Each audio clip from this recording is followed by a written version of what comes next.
Welcome to Relentless Bass Fishing, and today I'm going to be talking about the 2018 Hobie Pro Angler 14.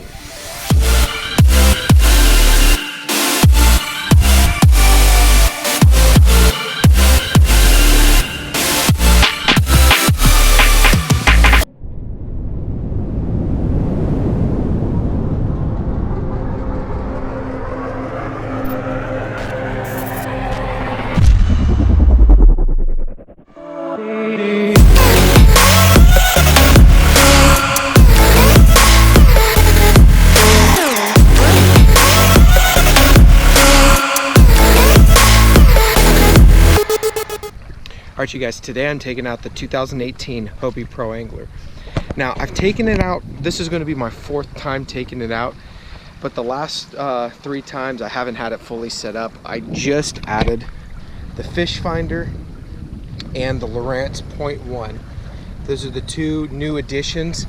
Last time I took this kayak out to test the Lowrance, and my fault, I didn't charge the battery. So this time I made sure the battery is charged. You can see it's on, and I'm going to be testing out. I'm going to be making sure that the fish finder is working and everything, because I'm going to be fishing the TOC today, or excuse me, I'm going to be fishing the TOC tomorrow and Sunday at Lake Fork. So pretty excited about it. I want to make sure that I'm prepared and set up. So I'm just going to go over a few things. So this isn't fully tournament setup. Well, it kind of is, but there's going to be a couple other things that I want to add to it in the future.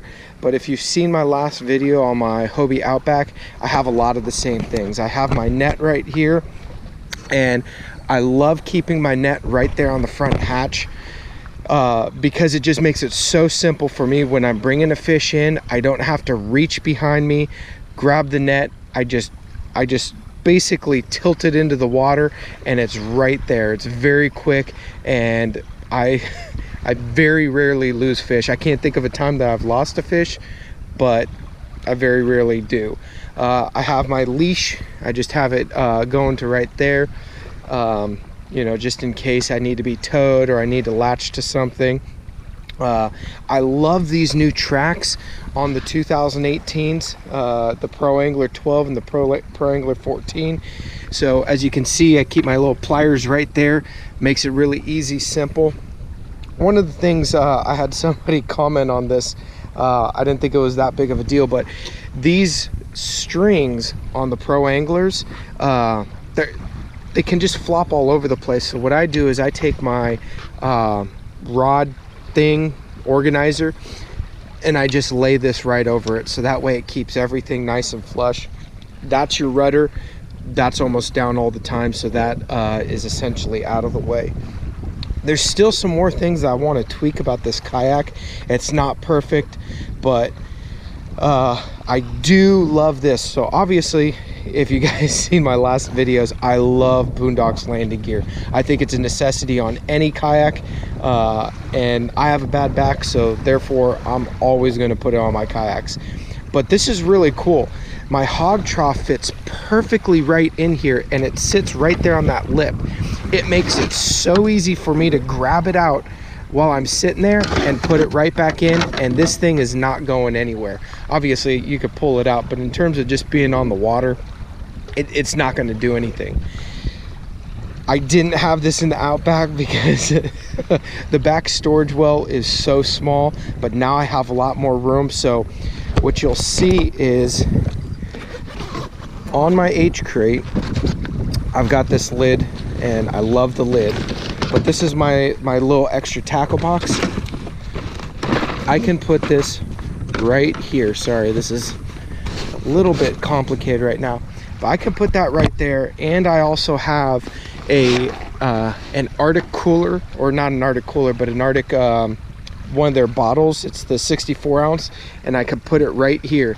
So that way I have half a gallon of water with me at all times.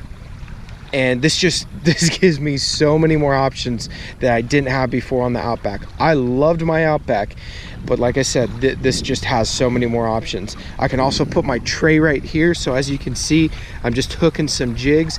I just drove down the freeway at about 70 miles an hour down here these things did not fall out. Now obviously they have the weed guards, so that kind of keeps them locked in, but it's really nice because anytime I have jigs and I'm putting them in cases and stuff, the hooks and everything start to rust. This way it allows them to air out, and so the rusting is not going to be as big of an issue.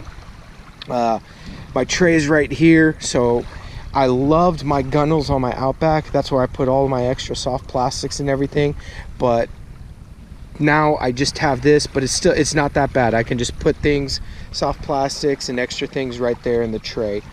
Obviously I have my 4 rod storages or rod holders on the H crate, and I love that. Today I'm not going to be fishing all that much. I'm just coming out here to do a video and check out the Lowrance, but normally I'll have 4 rods. At the TOC I'm going to bring 5, and so one of them is just going to go right here in storage. You have so much room in the Pro Angler that it's not even an issue. So this is my Pro Angler 14. It's the new 2018, and I absolutely love it, guys. I hope you enjoy.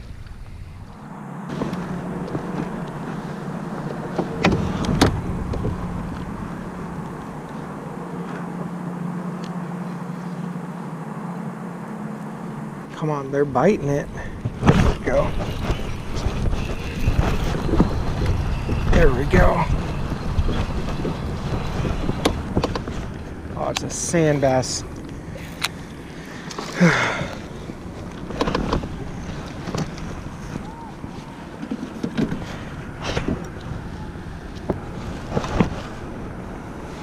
Nice. 13 3/4 incher.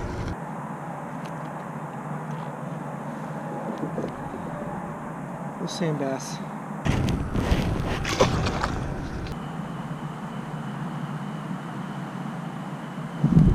Oh yeah. It's a small one, but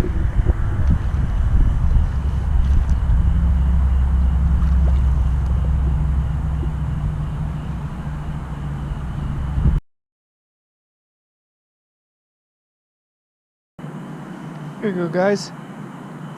Little 11 incher, and we'll let this guy go.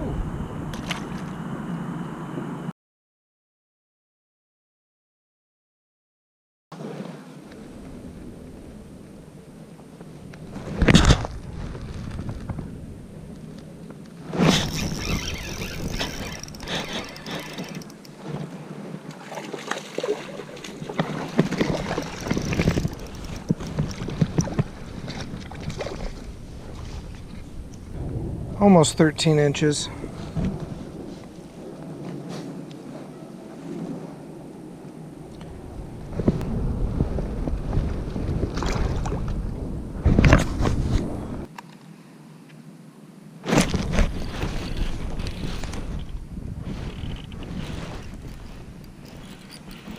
I think I'm wrapped around something, because I definitely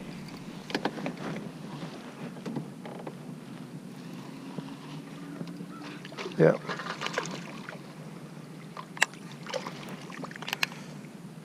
There we go.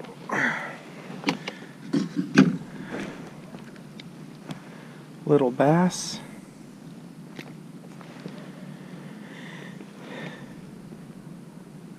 There we go, guys. This is what the Pro Angler can give you. Dink bass. I'm just kidding. Well, it can give you dink bass, but it can also give you big bass. I absolutely love this kayak. It is incredibly stable. I have a ton of room. I really do miss my Outback because there are certain things that I loved about the Outback. The maneuverability was incredible. I was really comfortable with it. The lightweight, it was awesome. This kayak just gives me so many more options. So one of the things I loved about the Outback is every time I caught a bass, that front rod holder, I would put my rod in to stage it. So what I did is I grabbed one of these I don't know, Yak Attack rod holders, and so I set it up like this so that whenever I catch a bass or something, I'm bringing it in, I can stage my rod holder right there. It's kind of out of the way. It's just behind my fish finder, and it allows me to work with the bass, to take the pictures and everything without having to put my rod on the deck or anything like that. Just keeps it out of the way. Trying to think what else. I mean, as you can see, this cockpit is so stable. So I'm holding the camera with one hand. Here's my other hand. Boom. Just so easy to stand up. It's really incredible. It's beautiful out here right now. So if you guys are thinking about, you know, if you're debating on whether or not to get a Pro Angler or an Outback, I can really only talk on those two. Honestly, it really depends on what type of fishing you're doing and what it is that you're going to be using it for.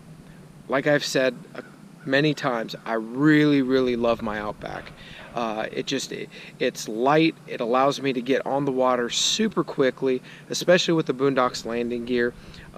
It's streamlined. It's extremely maneuverable. It's really fast. I love the gunnels. It makes things really simple. This is a little bit more cumbersome. It just takes a little bit more time to get on the water. You kind of have to think about it. It's like you're waking up and, do I really want to haul that thing down? It just puts different thoughts into your mind. But when you're on the water, there's really no comparison. So I don't really know what to tell you. Both kayaks are incredible. This one is just the one that I'm choosing to try out for this season, and we'll see. At the end of the season, I'll let you know if I actually liked the Outback better or the Hobie Pro Angler 14. Now, I fished pretty much an entire season in the Outback, so I have a really good understanding of it. I love it, but I will let you guys know at the end of this season what I liked better, and maybe that will give you a better understanding of what it is that you're looking for. I hope you guys enjoy, and I'll see you next time on the water.